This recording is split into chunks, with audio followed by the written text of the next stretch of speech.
আছে ভাই আমরা কিন্তু ভাই চড়াইতে পারি আচ্ছা দেখবেন হয়ে গেছে স্যার ওই তো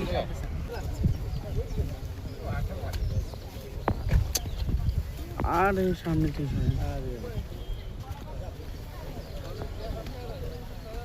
এগুলো পজিশন বুঝে না গেলেও নষ্ট করে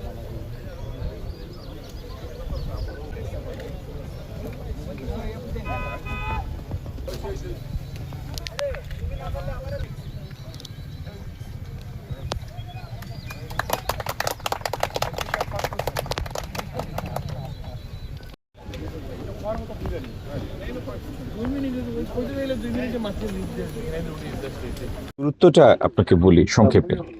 প্রথমত, সিলেট একটা ফসল থেকে বঞ্চিত হয় কারণ শুকনোর সময় সেচের সুবিধা পায় না, এরকম বিস্তীর্ণ কৃষি জমি আছে।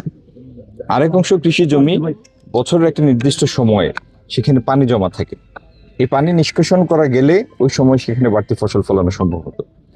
এই খাল কাটার কারণে এই দুই সমস্যাটার সমাধান হবে এবং উপকৃত যে এলাকাটা সেই জায়গার পরিমাণ হচ্ছে প্রায় 1500 বিঘা।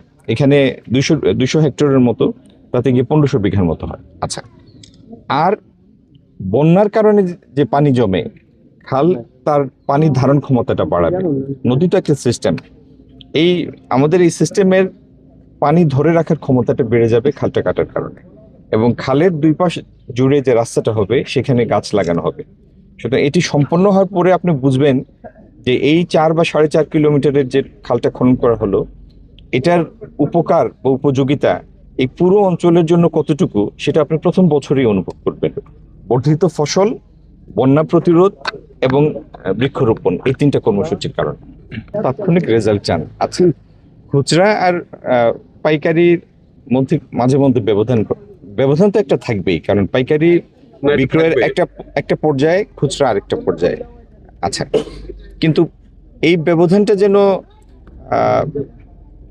অগ্রহণযোগ্য কোনো পর্যায়ে উপনীত না হয়, সেটা যদি হয় সেটা মেনে নেওয়া যায় না। তো কি কারণে পাইকারি এবং খুচরার মধ্যে মাঝে মধ্যে, শুধু যে নিত্য প্রয়োজনীয় পণ্য না, অনেক কৃষি পণ্যের মধ্যেও দেখা যায় যে ব্যবধানটা মোটেও মেনে নেওয়ার মতো ব্যবধান না। এটির প্রকৃত কারণটা খুঁজে বের করার জন্য ঈদের পরেই আমরা ব্যবসায়ী, পেশাজীবী এবং এই প্রশাসন সবারকে সংশ্লিষ্ট করে একটা ফ্যাক্ট ফাইন্ডিং কমিটি করব।